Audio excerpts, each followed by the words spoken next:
World of Warcraft had many strange mechanics that, if you did not play World of Warcraft Classic, you probably had no idea existed. Here are 5 of the strangest things in World of Warcraft Classic. Number 1 is weapon skills. In Classic World of Warcraft, you do not just automatically get any weapons that you can equip.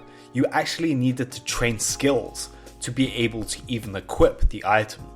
So if you are a rogue, you could not equip swords. Not initially. You actually had to go to Undercity or Stormwind to train the sword skill.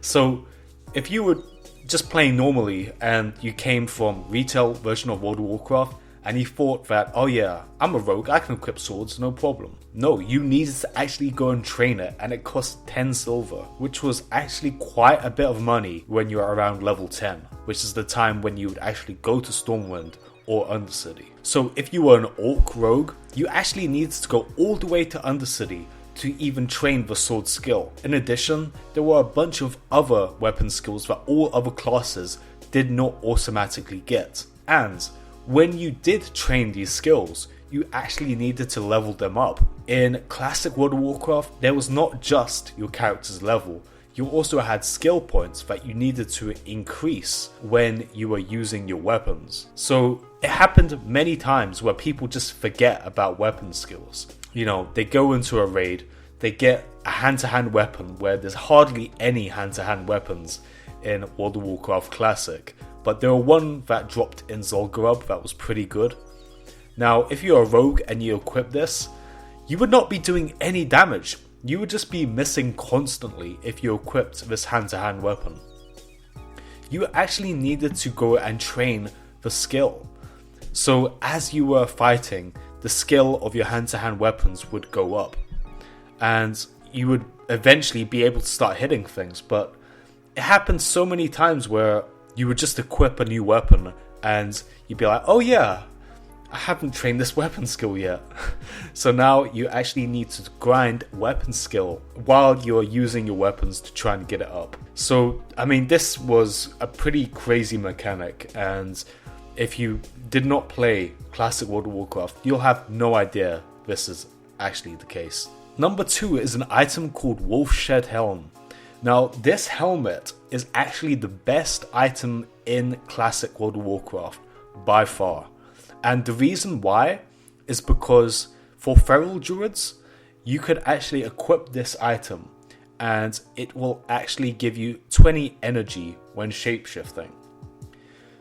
So what this means is that you would shapeshift in and out of cat form and you'd instantly get 20 energy each time you did that. So there was a very complex rotation where you would shapeshift in and out of cat form during the energy tick downtime. And you would actually get a lot of energy from doing this. It looked ridiculous. You would just be going in and out of cat form, but this was the best way. This was the best rotation in Classic World of Warcraft for a feral druid. And this was only discovered on private servers, but this was how it was in the original 2006 version. You could theoretically do this, but this is only really being theory crafted right now. And people are saying that feral druids now can actually compete with rogues and fury warriors if they use the Wolfshed Helm. The Wolfshed Helm is best in slot by far for their helmet piece.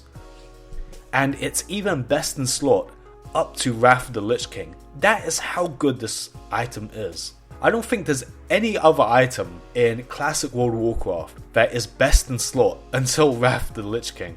I think Wolfshed Helm is the best item in the game. It has to be. I mean, what other item is best in slot until Wrath of the Lich King? It's pretty crazy. It's pretty crazy how you do this. And to actually do this and make it work out, it's very complicated. It's a very complicated rotation to actually get the Wolfshed Helm to work if you're a feral druid. But if you do manage to use it properly, you would actually be very high on DPS meters. It's just very hard to pull off. Number 3, talent specs cost money. If you want to respec into something different, you're going to have to pay a lot of money to do that.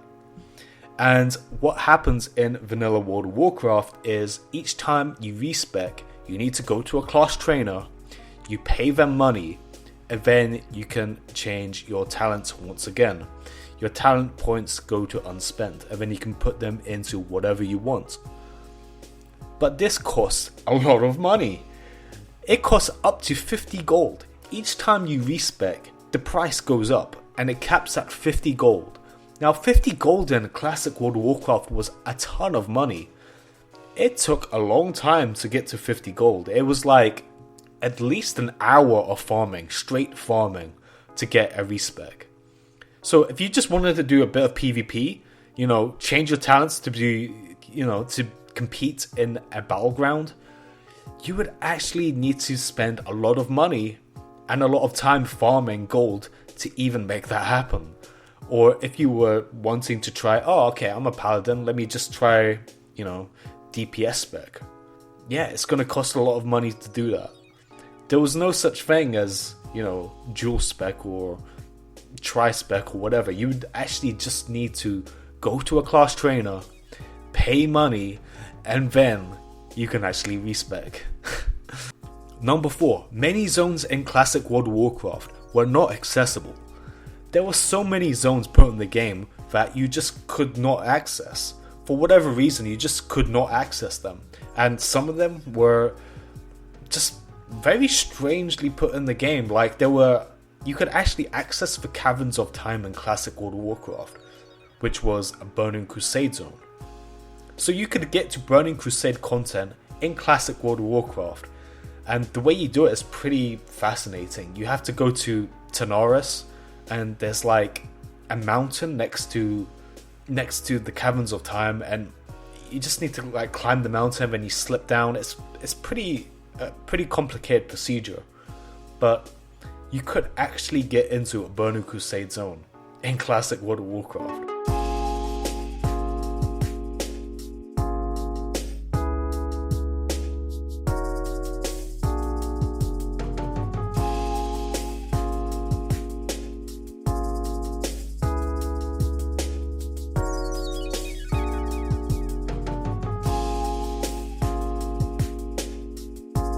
You could actually get into other places like Hyjal, underneath Stormwind, just a lot of crazy places like Old Ironforge airports. There was so much exploration in classic World of Warcraft, and people during the time were discovering so much about the game just from exploring, wall climbing, doing various tricks and exploits to get to zones that they were not supposed to get to. And it came to a point where Blizzard would actually start taking videos down of people, exploring zones they weren't supposed to be in, like the Nogg-aholic series. That series actually got cut by Blizzard. They were forced to edit their videos because it showed too much of what would be released in later expansions. But there's just a lot of room for exploration in classic World of Warcraft. Like classic World of Warcraft, there's so many zones that you're just not supposed to be in that you can actually get into. And lots of there were even like raids that haven't even been released today that you can get access to in classic World of Warcraft, like the Catacombs. Like that is like a zone that no one has actually been into. It's obviously a 40-man raid that has never actually been released, but for whatever reason it is in the game files underneath Karazhan. There's just so much mystery in classic World of Warcraft. Back in the day there was so much weird stuff that you could get into that it's kind of missing from Legion World of Warcraft. Like the current version of World of Warcraft, it's just, there's not that much mystery to it. There's not much mystery to World of Warcraft today. There was actually a legendary in the game. In number 5, we have Talisman of the Binding Shard. In Molten Core, there was an item, a legendary item that only one person in the world ever obtained, and it was called Talisman of the Binding Shard. In fact, our story begins way before Blackwing Lair was even around. In the Bolton Core raid, there was a boss called Baron Geddon. World of Warcraft, the GMs at World of Warcraft put an item called the Talisman of Binding Shard into the loot table by accident. They actually did not intend for anyone to obtain this item, but by their mistake, it was put in. With an incredibly low drop rate, only one person managed to get this drop. His name is Nocturne. As soon as this item dropped, it was immediately hotfixed out of the game, as in no one can now obtain this item. So after Nocturne got his Talisman of the Binding Shard, no one else has ever gotten this item. Although this is the rarest item in World of Warcraft history, being only one person has it, the stats on this item are not even good. Even by vanilla WoW standards, the stats on this aren't that good. I mean, fire resistance and nature resistance, it's not particularly useful, and the damage on hit effect, again, not that useful. This is one of the few legendaries in the game, and the only legendary where only one person has it. Nocturne has since changed his character name, and if you go onto his character armory page, it displays an error that you can't even see his necklace, but he is wearing that item. It's particularly unusual why this item was introduced into the first place. Many people believe it is related to the Thunder Fury weapon and the quest involved with that, where you would need to get bindings of the Windseeker. The items bear a very similar resemblance, considering A, they are legendary, and B, they drop from the same instance. This may be part of a quest that Blizzard were designing but never particularly implemented into the game. In any case, all we can do now is speculate as to what this item was for and why it was introduced into the game. No one can know for sure, only Blizzard at the time knew. Now you can find an NPC in Warlords of Draenor in Ashran called Nocturne, who bears a similar resemblance to the Nocturne that looted that item. World of Warcraft private server Nostalrius also created an event where they replicated the Talisman of Binding Shard by only letting one person on the server receive the loot. It's funny how today legendaries are a status symbol of World of Warcraft players. If you have Sulfurous or Thunder Fury, you're considered a badass World of Warcraft player. But imagine if you've been seen wearing this item. I mean, it would be amazing. But yeah, this is the rarest item in World of Warcraft history, and there's no way you can get it. Well guys, thanks for watching. This is Volty signing out. If you like this video, please check out my other videos and like and subscribe to the channel, and I'll be releasing more classic World of Warcraft content like this in the future. So take it easy.